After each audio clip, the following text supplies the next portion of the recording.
네, 안녕하십니까. 자, 우리 재정아 오늘 44강인데, 지난 시간에 그 물품세의 초과부담 분석 계속 진행하도록 하겠습니다. 자, 지난 시간에 봤다시피,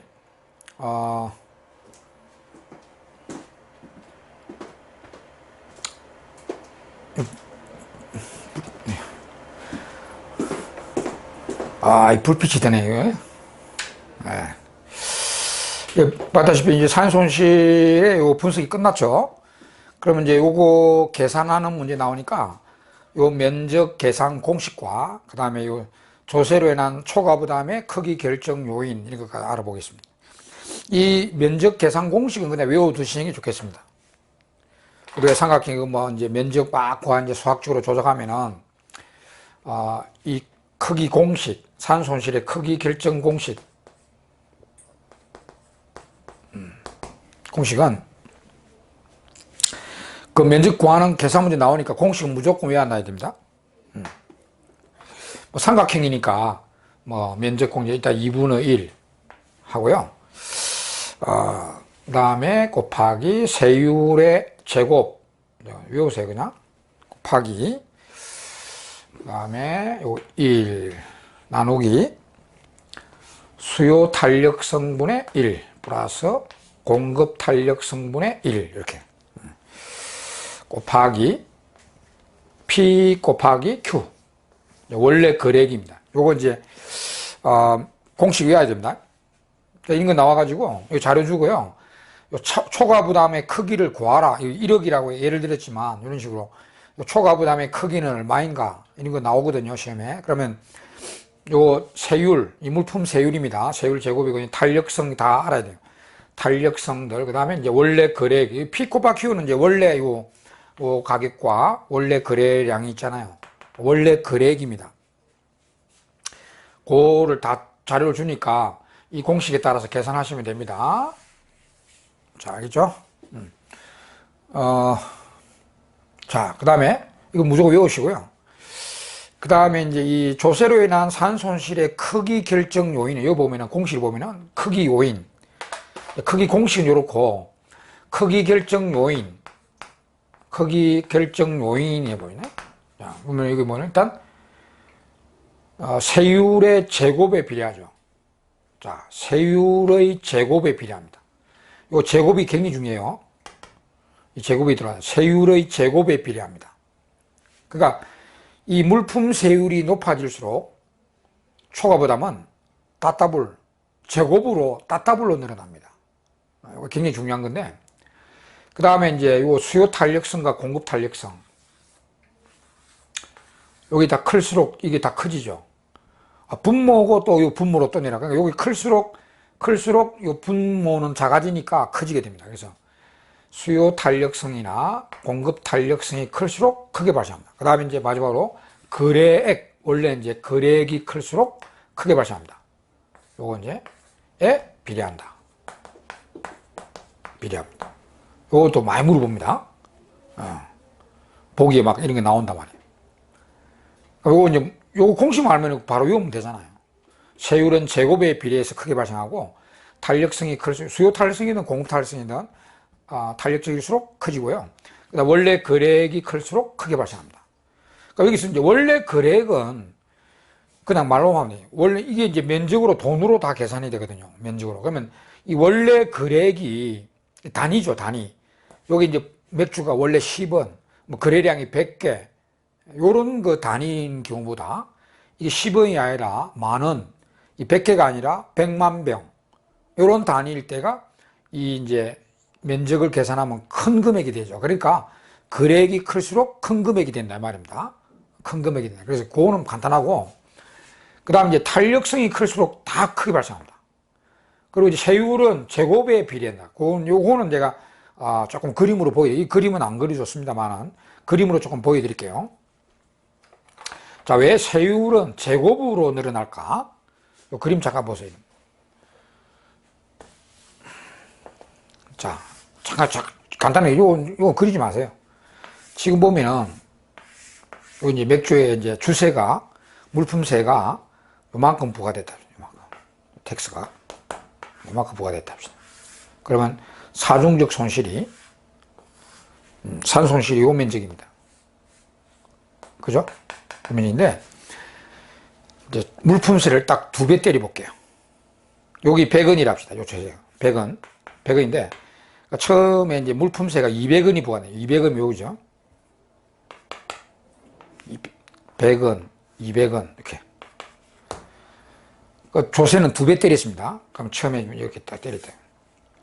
조세는 200원 때렸습니다.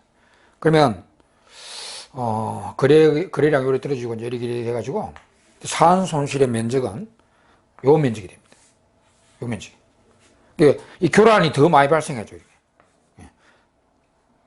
교란이 더 많이 발생했는데, 근데 삼각형 면적은 보세요. 여러분, 이게 조세는 2배를 때리는데 100원에서 200원 때렸잖아요. 200원. 그럼 요 산 손실의 면적은 요 면적하고 여러분 요 면적하고 한번 상상해 보세요. 2배입니까? 4배입니다. 4배. 제곱. 따따블로 늘어납니다. 면적이. 네. 그래서 반드시 세율은 제곱으로 발생합니다. 제곱. 요거 상당히 중요합니다. 제곱으로. 그러니까 우리 산술 비례적이 아니라 기하 비례적, 기하 급수적이에요. 그러니까 딱 제곱으로 늘어나니까. 그 다음에 탄력성이 클수록 크게 발생하는 내가 잠깐 또 그림으로 보여드릴게요. 자, 맥주가 원래 수요도 비탄력, 공급도 비탄력, 이렇게 아주 수익적인 이런 맥주라고 합시다. 그러면 여기 조세를 100원 때려볼게요. 100원, 요거 100원이옵니다. 요만큼 100원 때리면, 이렇게 돼가지고, 여기 산 손실이 요 면적이, 잘 보입니까, 이런? 산 손실이 요것밖에, 교란이 적게 발생하잖아요, 이렇게. 근데, 이제, 수요도 탄력,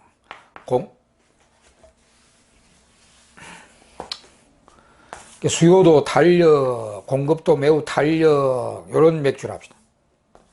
그러니까 이거 똑같이 100원을 때리다. 100원 똑같이 때립니다. 그러면 이거 보죠. 조세를 100원 때리면, 요리를 해가지고, 요 교란이 크게 발생하죠. 이게 범위리였잖아요. 이 교란이 많이 발생하면은 이 삼각형 면적은 넓어집니다. 그러니까 요만큼의 산 손실이 발생합니다. 이거는 뭐 교란이 적으니까 아주 적은 면적이죠. 그러니까 탄력적일수록 우리가 탄력적일수록 이제 이 과세를 하면은 거래량이 크게 교란되잖아요. 수요든 공급이든. 그래서 이게 탄력성이 클수록 크게 발생한다. 이렇게. 그래서 꼭 기억해 두세요. 일단 이제 공식만 알아두고 요 공식은 무조건 외워야 돼요. 계산 문제 나오니까. 그 다음에 이제 여기서 바로 이 산손실의 크기 결정 요인은 뭔가? 세율의 제곱, 탄력성의 비례, 거래액에 비례한다. 이렇게 이제 알아두시면 돼요. 동시에 공부하면 되잖아요. 자, 그리고 또 뭘 아셔야 되냐면은, 요거는 이제 우리가 이 삼각형 면적이 초과 부담의 절대 면적이잖아요. 근데 이제 그 조세 1인당 초과 부담, 이렇게 이제 다른 조세하고 비교하기 위해서는 그냥 요 초과 부담의 절대 면적만 가지고 비교를 못 하니까 조세 1인당 초과 부담의 크기, 그게 이제 비효율성 계수라고 하는데요. 그 용어도 알아두세요. 비효율성 계수. 이렇게 비효율성 계수. 이제 비효율성 계수라고 하는 거는 요 조세 납부액이 오잖아요. 조세 납부액, 조세액분의 초과 부담의 크기 이제 나눈 건데, 그 조세 1인당 초과 부담 이런 개념이죠. 분모가 조세, 이 맥주에 대한 물품세 부과하는 조세액에다가 초과 부담의 비율. 그러니까 그림으로 보여드리면 요거죠. 우리 보면 여기 이제 텍스액이 요 사각형 면적이잖아. 그 다음 산손실이 요 삼각형이. 그러니까 텍스액, 요 텍스액, 사각형 면적, 네? 산손실의 요 비율입니다. 조세 1인당 초과 부담이죠. 보통 이제 우리가 이 물품세 시장만 분석하면은, 물품세 시장 자체만 분석하면 초과 부담이 절대 면적으로 얼마나 효율이 날라갔다 이렇게 하는데, 이제 비교할 때죠. 우리 근로소득세의 초과 부담, 물품세의 초과 부담, 뭐 이자소득세의 초과 부담, 그러니까 각종 조세를 비교할 때는 어떤 조세가 더 많은 효율성을 제하느냐 할 때는 그냥 이 초과 부담의 절대 면적만 가지고 우리가 비교하기는 좀 그렇잖아요. 그래서 조세 1인당 초과 부담의 크기, 단위죠. 조세 1인당 초분위. 조세액으로 나눴잖아. 이 초과 부담의 크기를 조세액으로 나눴죠. 그럼 조세 1인당 초과 부담이에요. 그러면 요거는 다른 조세와 얼마나 효율을 많이 제했느냐, 어느 조세가 더 효율을 더 많이 제했냐, 이렇게 비교할 때 주로 이 비효율성 계수를 사용합니다. 그러니까 타 조세와 비교할 때, 비교 시에는 비효율성 계수 요거로 가지고 조세 1인당 초과 부담의 크기로 효율이 더 많이 제했다, 덜 제했다, 이렇게 비교를 합니다. 요 용어도 알아두세요. 근데 이제 물품세 시장만, 이제 다른 조세하고 비교를 안 하고, 물품세 시장만 초과 부담이 얼마 발생했냐면은, 요 이제 삼각형 절대 면적으로만, 여기 1억이라 했잖아요, 1억. 요 면적을 요 공식에 따라서 계산해 보니까 총 돈이 1억 원이 나왔다. 그러면 1억 원어치 효율이 날라갔다. 요렇게 되는 것이고요. 비효율성 계수는 만약에 이 조세가 10억이라 합시다, 10억. 요 사각형 면적이 10억이고, 요 삼각형이 1억이라 합시다. 그러면 비효율성 계수는 10억 분의 1억. 그러면 10억 분의 1억이니까 얼마죠? 0.1억이죠. 0.1억이면 1,000만 원이죠. 1,000만 원. 조세 1인당 초과 부담은 1,000만 원이죠. 10억 분의 1억이 1,000만입니까? 아니지. 10분의 1. 그냥 10분 0.1이죠. 0.1. 0.1. 0.1 이렇게. 제가 뭐 10억이나 가져본 적이 없어가 이런 큰 단위 나오면 계산이 잘 안 됩니다.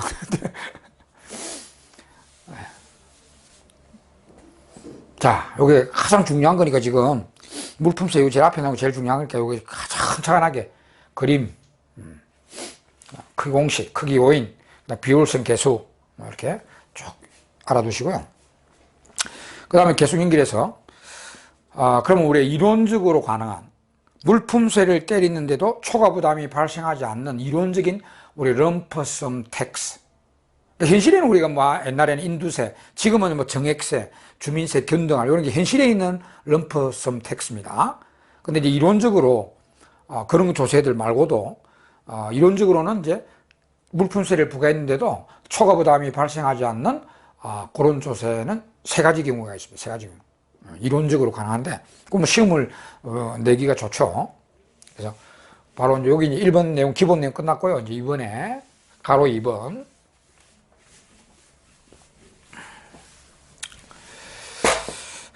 가로 2번에 물품세를 부과했는데도 초과 부담이 발생하지 않는 조세. 세 개 딱 기억해 두시면 됩니다. 내가 그림으로 보여드릴게요. 물품세를 때리는데도 초과 부담이 발생하지 않는 케이스 세 가지 있습니다. 이러고. 자, 이 사람이 X제, Y제를 완전 보완제로 이렇게 해야 되겠네요. 자, 완전 보완제로 소비하는 제합니다. 우리 완전 보완제 내용 알죠? 이거 두 개는 항상 같이 결합되는 소비재입니다. 그러니까 예를 들어서 신발의 오른쪽 짝, 왼쪽 짝, 양말의 오른쪽 짝, 왼쪽 짝, 그런 개념이죠. 항상 결합되는, 완전히 이렇게 100% 결합돼야만 소비되는 이런 제하죠.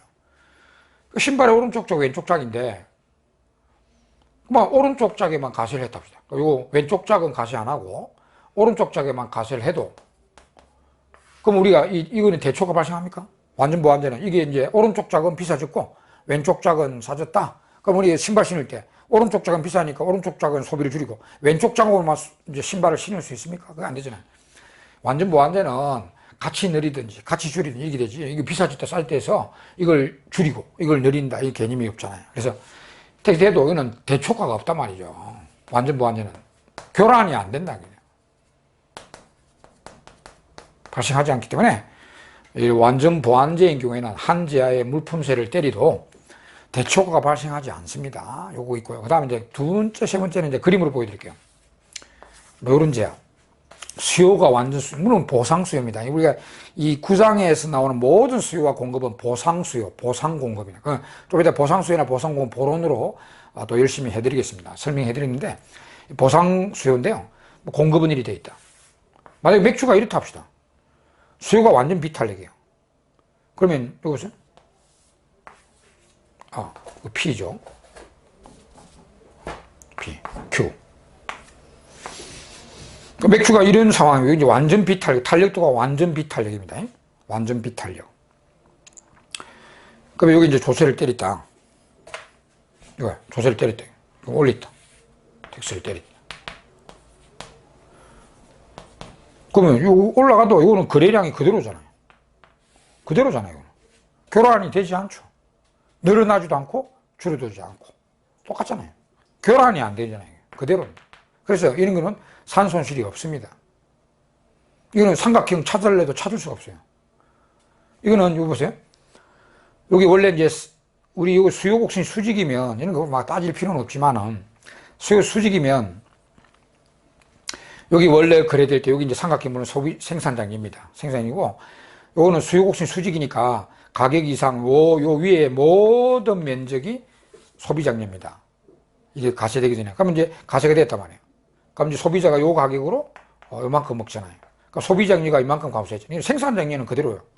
생산자는 그 가격 그대로 받아가니까 뭐 생산장리의 변화는 없는데 소비자가 요 가격에 샀다가 요 가격에 사니까 요 가격으로 이만큼 사니까 소비장리가 이만큼 감소합니다. 근데 소비장리가 이만큼 감소하는 게 이게 다 택세과 똑같아요.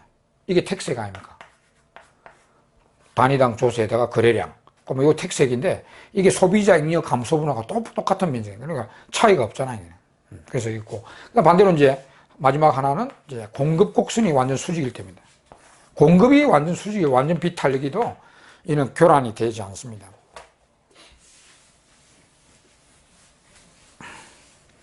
수요는 1이 되어 있고요. 여기 이런 게 맥주 시장이라 합시다.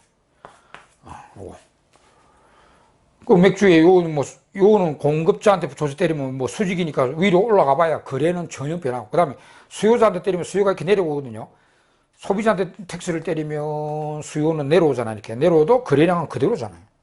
공급자한테 때리면 뭐 수직의 공급이니까 위로 올라가 봐야 뭐 거래량은 그대로고, 가격 그대로고, 이 거래량이 그대로 뭐 늘지도 않고 줄지도 않고 그대로잖아요.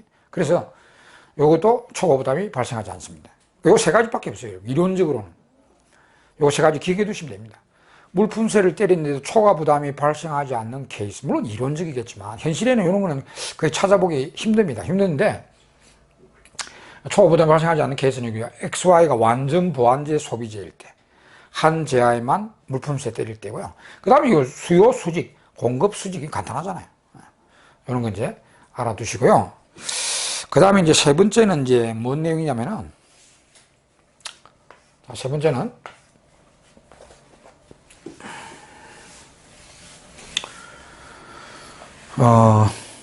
물품세를 때릴 때 현실에 우리 대체재가 있고 보완재가 있잖아요. 그러니까 우리 대체재하고 보완재는 밀접하게 한 재의 조세를 때리면 다른 재에 영향을 주는 관련재들이잖아요. 그럼 다른 재의 수요가 막 움직여버려요. 그럼 이런 경우에 사회 전체적인 산손실은 얼마일까? 그건데요. 자, 이건 이렇게 제목은 대체재나 보완재를 고려시 사회 전체 산손실의 크기, 사회 전체의 초과 부담의 크기는 어떨까? 그런 내용입니다. 자, 예를 들어서 우리가 이제 대체재부터 한번 볼까요? 대체재 고려한다. 대체재. 소주 맥주잖아. 소주 맥주. 그 먼저 맥주 시장, 이제 소주와 맥주를 이제 고려. 우리 맥주 있고 이름 잘 좋아하시잖아요. 소주 맥주. 저는 좋아하지 않습니다. 좋아하지 않습니다. 저는 이 맥주는 뭐 2잔 마시면 쓰러집니다. 소주는 1잔 마시면 쓰러집니다. 그럼 여기 맥주에 간단하게 합시다. 우리 간단하게 이런 복잡하고 우리 이제 공급을 수평으로 해서 수요는 이렇게 되어 있습니다. 이런 경우는 이제 여기 맥주 시장입니다. 맥주 이제 우리 가세를 때리면 보세요. 조세를 때려 가지고 조세를 올리면 요 산손실은 요 삼각형입니다. 거래가 이렇게 떨어지게 되죠. 여기 산손실이 요 면적입니다. 요 삼각형이 산손실입니다. 여기 텍스고요. 텍스고. 요거는 원래 거래가 이제 공급이 수평이니까 원래 거래할 때 소비자금리만 이렇게 있거든요. 생산량이는 없어요. 소비자금리 때 요 가세를 해서 올리면 요 소비자금리가 요리되면서 소비자금리 총 감소분이 요로 4대꼴 면적인데 그 중에 이제 여기 사각형 면적이 텍스잖아요. 단위당 조세, 맥주 거래량. 요 이제 조세액을 빼면은 여기 이제 초과 부담이죠. 여기 요만큼 발생했으면 여기 이제 요 면적이 1억이라 합시다. 1억. 근데 여기 이제 1억의 산손실이 발생했는데 요 옆에 이제 소주가 있단 말이에요. 현실은 다 우리 대체재 보완제 현실에 있잖아요. 그러면 소주가 있다. 소주에도 또 가세를 했벌. 소주에도 가세를 했다. 그리고 소주에도 가세를 했다. 그러니까 맥주에 원래 이제 물품세가 부과돼 가지고 사준 손실이 요 면적이 발생했단 말이에요. 1억 원. 근데 이제 소주는 원래는 가세 안 하다가 대체재죠, 대체재. 소주에도 가세를 해버렸다 합시다. 소주에도. 이렇게 조세를 때렸다. 그러면 요리 돼가지고 소주에도 이런 산손실이 발생했다 합시다. 요거 면적이 똑같이 1억이라 합시다. 그러면 요거 1억, 요거 1억인데, 그러니까 이런 경우에 사회 전체의 산손실은 초과 부담은 2억일까요? 사회 전체, 이런 경우에 이제 사회 전체의 초과 부담은 요 그림을 할게요. 요게 원래 1억, 맥주 시장의 초과 부담. 그 다음 이제 소주 시장에 또 가세를 하니까 여기 발생했죠. 소주 시장의 초과 부담. 그러면 사회 전체 초과 부담은 1억 플러스 1억, 총 2억일까요? 그렇지 않습니다. 이게 대체 관련제잖아요. 관련제니까. 처음에는 이제 소주에 물품세가 없었고, 맥주에 물품세가 때려지니까 맥주가 비싸지니까 맥주가 이렇게 줄여가지고 맥주가 교란돼서 이렇게 발생했잖아요. 근데, 그럼 소주에도 가세를 때려버렸다. 그럼 소주도 비싸지 버리냐. 그러면 맥주를 원래 안 먹고 줄이고 소주를 갖다가 소주에도 가세되니까 사람들이 어떻게 하냐. 소주에도 가세됐네. 그럼 원래 뭐 맥주가 맥주를 원래 돌아가자. 처음에는 이제 맥주에 가세됐고 소주에 가세 안 됐잖아. 그래서 맥주에 가세되면은 사람들이 맥주 줄이고 맥주를 좋아하지만 줄이고 소주를 늘려야 되는 10은 썩은 우리 경상도로는 쉽다. 이 썩은 이러면 소주가 달달합니까? 저는 굉장히 쉽습니다. 이 씹은 소주 먹다가 소주도 가세가 되어버렸다. 그럼 그럴 바에야 맥주 가자. 그래서 이게 가세되면 대체제니까 이 비싸진 맥주 가격으로도 스스로 우리 소비자들이 맥주 소비를 그냥 늘어버립니다. 그러면 이렇게 늘어버렸다. 비싸진데도 다시 이렇게 늘어버렸다 합시다. 왜? 소주도 가세되니까. 그럼 소주를 왜 가냐, 그죠? 다시 맥주로 돌아오면. 그래서 맥주 소비가 이렇게 늘어나 버리면 우리가 이 비싸진 가격에서 스스로 먹겠다고 늘었잖아요, 이렇게. 이렇게 늘어버리니까. 그러니까 우리가 이게 이제 교란이 됐다가 다시 원상 복귀하고 있죠. 원상 복귀. 그러면 이런 경우는 보면은 스스로 이제 수요가 늘었단 말입니다. 비싸져도 나는 그대로 먹겠다. 이게 이런 판단이 들었으니까 이 가격으로 이렇게 맥주가 소비량 늘어요. 그러면 우리가 이 가격으로 이제 맥주가 이만큼 소비가 늘었다면은 요 사각형 면적만큼의 그 편익이 증가됩니다. 우리 소비자들. 근데 물론 이제 사회적으로 보면은 우리 맥주 공급의 비용이 요 한계 비용이잖아, 공급은. 그러니까 맥주를 또 요만큼 더 만들어내면은, 여기 한계 비용이니까 공급 곡선은 맥주를 요만큼 더 만들어내면 사회적으로 비용은 요만큼 들어가요. 비용은 요만큼 들어가. 총 비용은 요만큼 들어가. 그래서, 근데 요 가격으로 스스로 먹겠다 해서 편익을 늘렸기 때문에 우리 국민들은 맥주 소비자들 요만큼의 편익이 증가됩니다. 증가되는데 사회적 비용이 이만큼 들어가니까 요 비용은 공제해야 되죠. 공제하니까 이제 요만큼의 순편익이 증가합니다. 이렇게. 요 면적이 할까요? 요만큼의 순편익이 증가해요. 그러면 이런 경우 사회 전체의 초과 부담의 크기는 요 두 원래 삼각형 면적 1억에다가 거기다가 오히려 이 순편익이 증가되는 걸 빼줘야 되잖아요. 이렇게 빼기 순편익 증가분. 이게 이제 순편익 증가분입니다. 증가분을 이렇게 빼줘야, 그러면 여기 1억이고, 요 1억이고, 이거 5천만이라 합시다. 그러면 2억이 아니라, 사회전체 초과보다는 2억이 아니라 5천 빼니까 1억 5천밖에 안 된다는 거죠. 이게 이제, 이, 현실에는 대체재 보완제가 많기 때문에 이런 걸 이제 고려해서 사회전체 초과부담은 단순히 2억이라고 볼 수 없다는 거죠. 2억이라 볼 수 없고, 여기 1억인데 2억이 아니라, 이런 경우에는 대체재로서 이게 다시 이제 이 가격이 비싸진데 국민들이 그럴 바야 이거 먹을 수 있겠다. 이렇게 스스로 수요를 내리기 때문에. 그러면 편익은 우리 이제 이 가격으로 요만큼 늘리면 요 면적이 총편익이잖아요. 총편익이 늘으면 물론 이제 사회적 요 맥주를 더 많이 만들어내니까 요 공급 곡선 한계 비용선 예한 면적만큼 비용이 추가적으로 들어갑니다. 그리고 비용은 공제해야 되잖아. 그러면 이 맥주를 요만큼 더 먹는에 따른 순편익, 사회적 순편익 증가는 요 사각형 면적입니다. 그러면 이 편익 증가는 산 손실에 반대잖아. 초과 부담에 반대니까 이거 나쁜 거 좋은 거 이러니까 요거다가 빼야 돼요. 그러면 1억이고 이거 5천이면은 사회 전체의 초과 부담 크기는 2억이 아니라 1억 5천이 되는 것입니다. 그럼 이제 보완제는 더 더해야 되겠죠. 보완제라면. 자, 보완제면 더 더해야 됩니다. 보세요. 보완제 경우. 그럼 동그라미 2번. 보완제 경우는 우리 커피 설탕 해볼까? 커피 설탕? 커피와 설탕?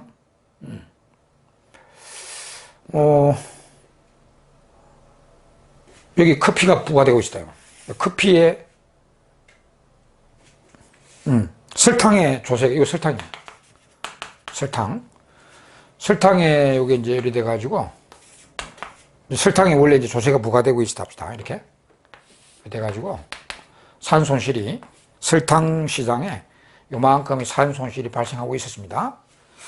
근데 우리 설탕하고 같이 먹는 커피가 있단 말이에요. 저는 커피 마실 때 반드시 설탕 커피 마십니다. 설탕 커피. 저는 블랙 좋죠.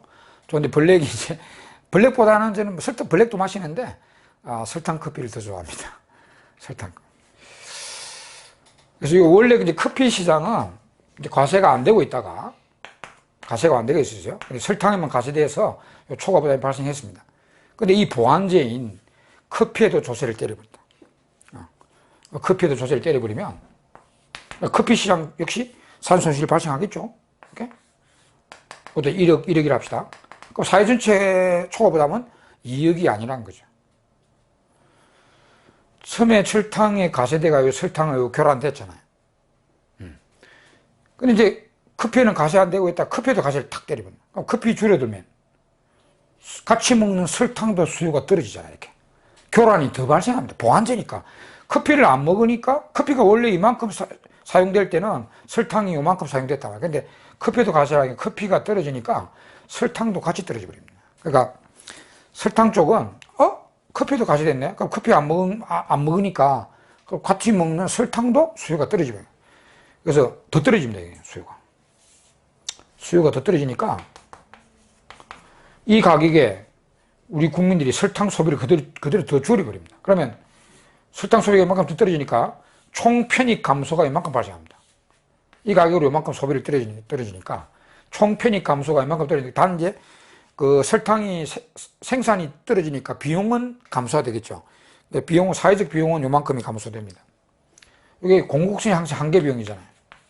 이거는 조세 포함한 공급성이고, 이걸 원래 설탕의 한계 비용성 공급성이니까 이 설탕을 요만큼 줄이면 요만큼 비용 감소가 되죠.